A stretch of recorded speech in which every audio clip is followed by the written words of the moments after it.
ਪਰ ਖਾਸ ਕਰਕੇ ਜਿਹੜੇ ਆਪਣੇ ਸਰੋਤੇ ਆ ਜਿਨ੍ਹਾਂ ਦੇ ਬੱਚੇ ਯੂਨੀਵਰਸਿਟੀਆਂ 'ਚ ਪੜ੍ਹਦੇ ਆ, ਉਹਨਾਂ ਨਾਲ ਜ਼ਰੂਰ ਗੱਲਬਾਤ ਬੜੀ ਸੀਰੀਅਸਲੀ ਕਰਿਆ ਕਰੋ। ਬਹੁਤ ਵਾਰ ਜਿਹੜੇ ਆਪਣੇ ਸਟੂਡੈਂਟ ਹੁੰਦੇ ਆ, ਆਪਣੇ ਬੱਚੇ ਆ, ਉਹ ਜਦੋਂ ਯੂਨੀਵਰਸਿਟੀ 'ਚ ਪੜ੍ਹਦੇ ਆ, ਉੱਥੇ ਰਹਿੰਦੇ ਆ, ਕਈ ਸ਼ਰਾਬ ਬਹੁਤ ਪੀਣ ਲੱਗ ਪੈਂਦੇ ਆ, ਕਈ ਵਾਰੀ ਕੋਈ ਗਲਤ ਤਰ੍ਹਾਂ ਦੀਆਂ ਚੀਜ਼ਾਂ 'ਚ ਫਸ ਕਿਰਤਾਂ ਜਾਂਦੇ ਆ। ਕਰਦੇ ਆ, ਜਿਹਦੇ ਨਾਲ ਉਹਨਾਂ ਦੀ ਮੌਤ ਤੱਕ ਹੋ ਜਾਂਦੀ ਹੈਗੀ ਆ। ਹੁਣ ਇਹ ਖਬਰ ਆ ਰਹੀ ਆ ਵੀ ਇੱਕ ਵੈਂਟਲੇ ਯੂਨੀਵਰਸਿਟੀ ਦਾ ਜਿਹੜਾ ਸਟੂਡੈਂਟ ਆ, ਉਹ ਬਹਾਮਾਸ ਦੇ ਵਿੱਚ ਗਿਆ ਹੋਇਆ ਸੀ ਤੇ ਬਾਲਕੋਨੀ ਤੋਂ ਡਿੱਗ ਪਿਆ ਤੇ ਉੱਥੇ ਉਹਦੀ ਜਿਹੜੀ ਮੌਤ ਹੋ ਗਈ। ਹੁਣ ਦੇਖੋ ਸਟੂਡੈਂਟ ਜਿਹੜਾ 19, 20, 21 ਸਾਲ ਦਾ ਟੌਪ ਦੀ ਯੂਨੀਵਰਸਿਟੀ ਦੇ ਵਿੱਚ ਗਿਆ ਆ, ਕੀ ਕਾਰਨ ਹੋਇਆ ਤੇ ਸੋ ਪੇਰੈਂਟਸ ਦਾ ਜਿਹੜਾ ਕੀ ਹਾਲ ਹੋਊਗਾ। ਸੋ ਇਸ ਬੱਚੇ ਦਾ ਨਾਂ ਜਿਹੜਾ ਆ ਗੌਰਵ ਜੈ ਸਿੰਘ ਕਰਕੇ ਦੱਸਿਆ ਗਿਆ, ਸੀਨੀਅਰ ਸੀਗਾ ਮੈਂਟਲ ਯੂਨੀਵਰਸਿਟੀ ਦੇ ਵਿੱਚ। ਕਹਿੰਦੇ ਉਹਦੀਆਂ ਸੱਟਾਂ ਇੰਨੀਆਂ ਲੱਗ ਗਈਆਂ ਤੇ ਉਹ ਸਰਵਾਈਵ ਨਹੀਂ ਕਰ ਸਕਿਆ। ਇਸ ਤੋਂ ਪਹਿਲਾਂ ਯੂਸੀ ਬਰਕਲੇ ਦੇ ਵਿੱਚ ਇੱਕ ਆਪਣੀ ਪੰਜਾਬੀ ਮੂਲ ਦੀ ਕੁੜੀ ਸੀਗੀ, ਬੰਦਨਾ ਭੱਟੀ, ਉਹ ਬਾਲਕੋਨੀ ਦੇ ਵਿੱਚੋਂ ਡਿੱਗ ਪਈ ਤੇ ਜਿਹੜੇ 21 ਸਾਲਾਂ ਦੀ, ਇਹ ਕੁਛ 1-2 ਮਹੀਨੇ ਦੀ ਗੱਲ ਆ, 1-2 ਮਹੀਨੇ ਦੀ ਵੀ ਨਹੀਂ, ਕੁਛ 1-2 ਹਫ਼ਤਿਆਂ ਦੀ, ਸੌਰੀ, ਮਈ 5 ਦੀ ਗੱਲ ਹੈਗੀ ਆ।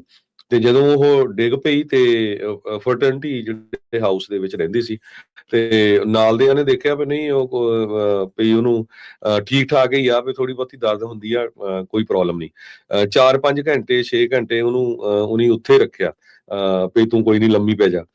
ਪਰ ਬਾਅਦ ਦੇ ਵਿੱਚ ਜਦੋਂ ਦਰਦ ਜ਼ਿਆਦਾ ਹੋਣ ਲੱਗ ਪਈ ਤੇ ਉਹਨੂੰ ਹਸਪਤਾਲ ਲੈ ਕੇ ਗਏ ਤੇ ਉਹ ਦੇਖਿਆ ਵੀ ਹੁਣ ਉਹ ਪੂਰੀ ਤਰ੍ਹਾਂ ਜਿਹੜੀ ਆ ਵੇਸਟ ਤੋਂ ਥੱਲੇ ਪੈਰਾਲਾਈਜ਼ ਹੋ ਗਈ ਹੈਗੀ ਆ। ਕਹਿੰਦੇ ਵੀ ਜੇ ਟਾਈਮ ਸਿਰ ਉਸ ਨੂੰ ਹਸਪਤਾਲ ਪਹੁੰਚਾਇਆ ਜਾਂਦਾ ਤੇ ਉਹ ਪੂਰੀ ਤਰ੍ਹਾਂ ਬਚ ਸਕਦੀ ਸੀਗੀ। ਫੀ ਕਾਪਾ ਟਾਊ ਹਾਊਸ ਕਰਕੇ ਜਿਹੜਾ ਆ ਉੱਥੇ ਇਹ ਜਿਹੜੀ ਘਟਨਾ ਵਾਪਰੀ ਹੈਗੀ ਹੈ ਯੂਸੀ ਬਰਕਲੇ ਦੇ ਵਿੱਚ। 12 ਫੁੱਟ ਉੱਚੀ ਬਾਲਕੋਨੀ ਸੀ ਅਪਾਰਟਮੈਂਟ ਦੀ, ਜਿੱਥੋਂ ਉਹ ਡਿੱਗ ਪਈ ਤੇ 15 ਮਿੰਟ ਤਾਂ ਉੱਥੇ ਪਈ ਰਹੀ। ਜਦੋਂ ਬਾਕੀ ਦਿਆਂ ਨੇ ਦੇਖਿਆ ਵੀ ਉਹ ਕਿੱਥੇ ਗਈ ਆ, ਫਿਰ ਚੱਕ ਕੇ ਲਿਆ ਕੇ ਉਹਨੇ ਅੰਦਰ ਪਾਇਆ ਤੇ ਉਹ ਤੋਂ ਬਾਅਦ ਫਿਰ ਹਸਪੀਟਲ ਨਹੀਂ ਲੈ ਕੇ ਗਏ। ਜਦੋਂ ਲੈ ਕੇ ਗਏ ਤੇ ਹੁਣ ਇਹ ਜਿਹੜਾ ਆ ਉਹਦੇ ਨਾਲ ਵਿਚਾਰੀ ਨਾਲ ਇਹ ਸਾਰਾ ਕੁਝ ਵਾਪਰ ਗਿਆ। ਡਾਟਾ ਸਾਇੰਸ ਦੀ ਉਹ ਡਿਗਰੀ ਕਰਦੀ ਸੀਗੀ। ਸੋ ਇਦਾਂ ਜਿਹੜੇ ਬੱਚਿਆਂ ਦੇ ਨਾਲ ਵਾਪਰ ਜਾਂਦਾ, ਕਿਉਂਕਿ ਉਹ ਏਜ ਇਦਾਂ ਦੀ ਹੁੰਦੀ ਆ, ਕਈ ਵਾਰੀ ਬੱਚੇ ਜਿਹੜੇ ਆ ਉਹ ਸੀਰੀਅਸ ਨਹੀਂ ਲੈਂਦੇ, ਪਰ ਜੋ ਪੇਰੈਂਟਸ ਦੇ ਨਾਲ ਵਾਪਰਦੀ ਆ ਬਾਅਦ ਦੇ ਵਿੱਚ ਉਹ ਬਹੁਤ ਬੁਰਾ ਹਾਲ ਹੁੰਦਾ। ਸੋ ਹਰ ਹਫ਼ਤੇ ਜਾਂ ਮਹੀਨੇ ਕੋਈ ਨਾ ਕੋਈ ਭਾਰਤੀ ਮੂਲ ਦੇ, ਪੰਜਾਬੀ ਮੂਲ ਦੇ ਸਟੂਡੈਂਟਸ ਦੀ ਇਦਾਂ ਦੀ ਖਬਰ ਆਉਂਦੀ ਰਹਿੰਦੀ ਆ।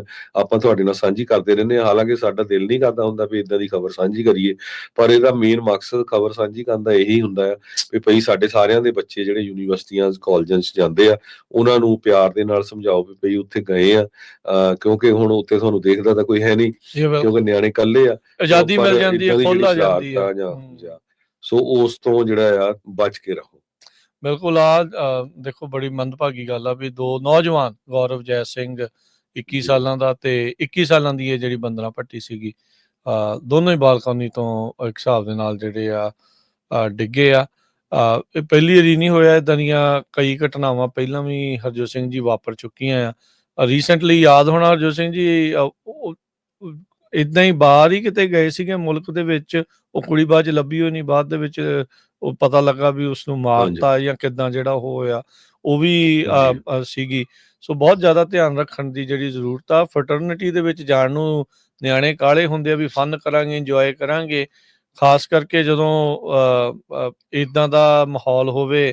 ਹਰਜੋਤ ਸਿੰਘ ਜੀ ਵੀ ਘਰੇ ਜਦੋਂ ਰੋਕਦੇ, ਓਬਵੀਅਸਲੀ ਗਲਤ ਚੀਜ਼ਾਂ ਤੋਂ ਰੋਕਦੇ, ਬਾਹਰ ਜਦੋਂ ਜਾ ਕੇ ਖੁੱਲ੍ਹ ਮਿਲਦੀ ਆ ਤੇ ਫਿਰ ਉਹਨਾਂ ਨੂੰ ਪਤਾ ਹੀ ਨਹੀਂ ਲੱਗਦਾ ਵੀ ਕੰਟਰੋਲ ਕਿੱਦਾਂ ਕਰਨਾ, ਐਂਡ ਕਿੱਥੇ ਆ ਜਿਹੜਾ ਉਹ ਜਾ ਕੇ, ਤੇ ਉਹ ਹਾਸੇ ਦਾ ਮੜਾਸਾ ਜਿਹੜਾ ਉਹ ਇਸ ਤਰੀਕੇ ਦੇ ਨਾਲ ਬਣਾ ਕੇ ਬਹਿ ਜਾਂਦੇ ਆ। ਸੋ ਇਹ ਬਹੁਤ ਮਾੜੀ ਜਿਹੜੀ ਆ ਚੀਜ਼ ਜਿਹੜੀ ਆ, ਸਥਿਤੀ ਆ, ਉਹ ਬਣੀ ਪਈ ਹੈਗੀ ਆ।